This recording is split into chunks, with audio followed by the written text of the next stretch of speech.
Get knocked down, but I get up again. You're never gonna keep me down. I get knocked down, but I get up again. You're never gonna keep me down. Good morning. Today is Wednesday, December 22nd. My name is Ron Morris. This is Moving Forward TV, your local Tampa Bay real estate and mortgage update. And I'm Delynn Gaston. Welcome to a holiday-enhanced hump day, as you can see, this week. And before we get into the meat of the show, let's go to the Comic of the Week. Here you go.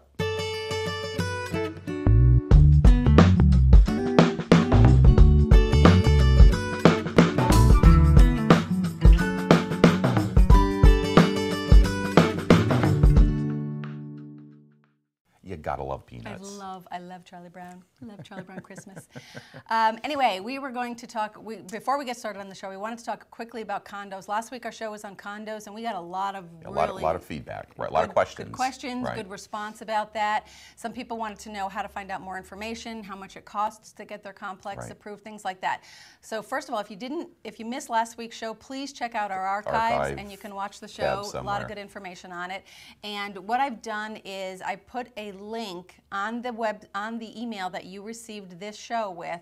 There's also a second link there that goes directly to FHA's website, to HUD's website, right to the condo page. So now when you go there, it's going to ask you to, type in the name of the complex that you're interested in looking up, that kind of a thing. But like most technology, Give them the shortcut. Even if you miss a comma, it's not going to work. So the best way to do it is just put in the zip code. If you just put the zip code in only, hit search, it will pull up all of the FHA approved condo complexes in that zip code. Correct. And then you can see if yours is in there or not. That's the best and easiest way to do that. And bear in mind, if the condo complex is on that list, that doesn't mean after March 2011 that they're going to still be approved to do FHA financing in there. That's what we talked about last week. And again, go to the archive and get more information on that, or email us about that as well. And actually, we'll be happy to email you the article as well that we sent out. So.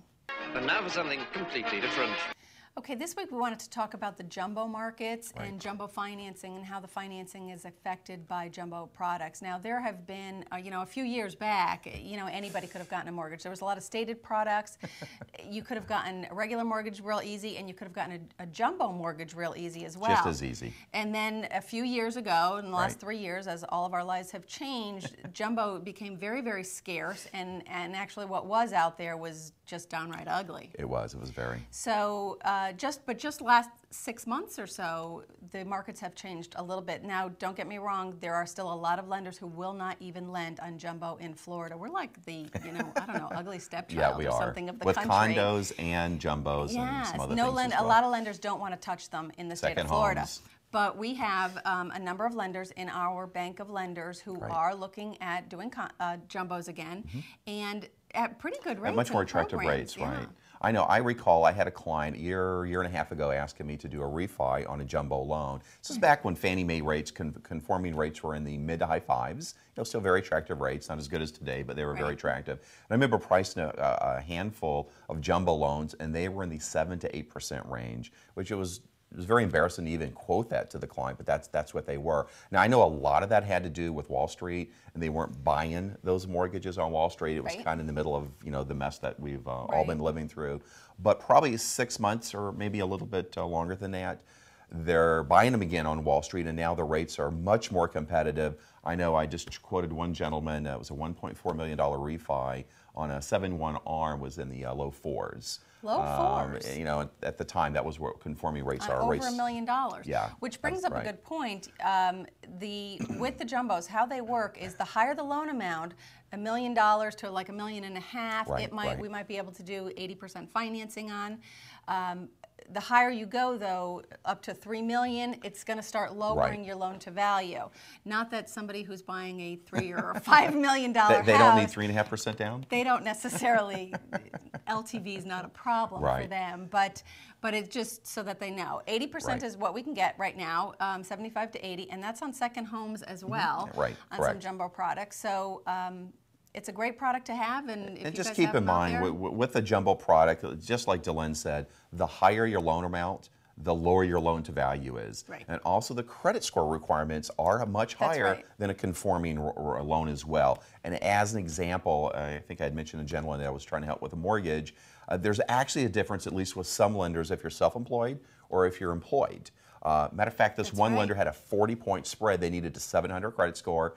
By the way, every lender that I check with too on the jumbo market needed a 700 or higher credit score. I had one lender that would go down to a 660, but if you were self-employed, it had to be a 700.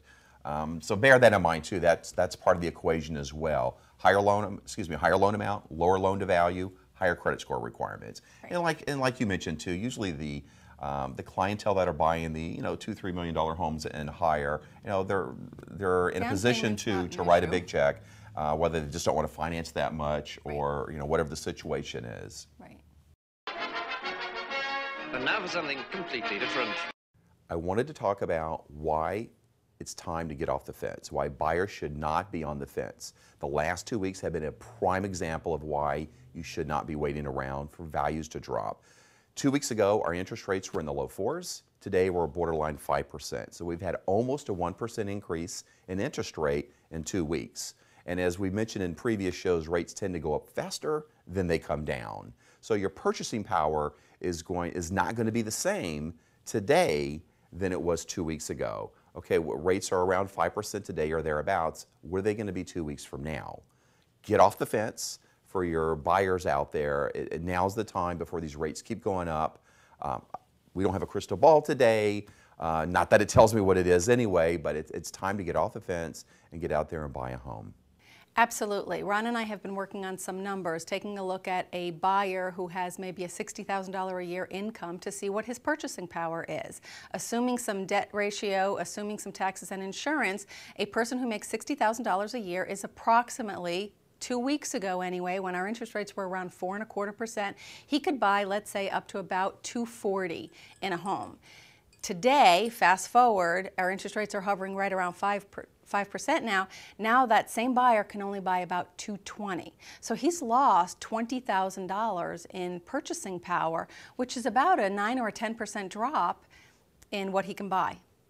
And our point is, for every 1% increase in interest rate, you're losing purchasing power between 8 and 10% as a general rule. Now, we're in around 5% right now, give or take a little bit one way or the other. What's going to happen when it goes to 6%? Which I don't think is out of reason. It's not. It's absolutely not. We were talking about this. For an entire decade, the average interest rate for all of the 2000s here. It's like the mid-6s, actually. Right. And before that, all during the 90s, it was between 7.5% and 8.5%. Right. And you know what? The country did just fine. So it's not unusual if we see these interest rates go back up into the 6% range. It's not surprising at all. So that same $60,000 a year salaried person loses another. So now now they're at a $200,000 home instead of a $240,000 home. So it's a big difference. And we're talking Get off the fence! Do you want a garage? Because at $240,000, you can buy a house with a garage today, a 3-car garage. If the interest rates keep going up the way they're going up, there goes your garage. You get more house today. Stop waiting for the prices to go down if you want to get that nice house. It's time to get off the fence. Okay, on to our movie challenge for this week, and I think last week's was way too easy because we had a lot of people correct chime answers in with Monty Python and the Holy Grail, or maybe we just have a lot of people who are very, very warped like we are. Are you guys in real estate or something? I think so. But the big winner who chimed in first was Chris Meyer from Keller Williams. Congratulations on those movie tickets. So this week, get this line, email us, and let us know, and you too can win some movie tickets. Here it is. He's an angry elf. He's an angry elf. Another great movie and an easy one, I think I will add. So make sure you email it in quickly. We've moved our emails. They're up on top now. So email real quick what the title was on that one. Also, while you're there, check out our sponsors on this side, our video link on that side. I know the blog is down below. So blog us down below. Forward the show to anybody that you feel like would benefit from it. Forward. Twitter, Facebook, we're on all of those as well. We've got Don't understand it, but apparently we're there. Yeah, we have a great social network set up. So with that, we wanted to say to everyone, Happy Hanukkah, even though I know it's over, but enjoy. Hopefully that went well for everybody, myself included. Merry Christmas to everyone coming up in a couple of days here. And we wanted to say have a happy and safe New Year. Absolutely. With that, we are moving forward. See everybody in 2 weeks. Bye-bye.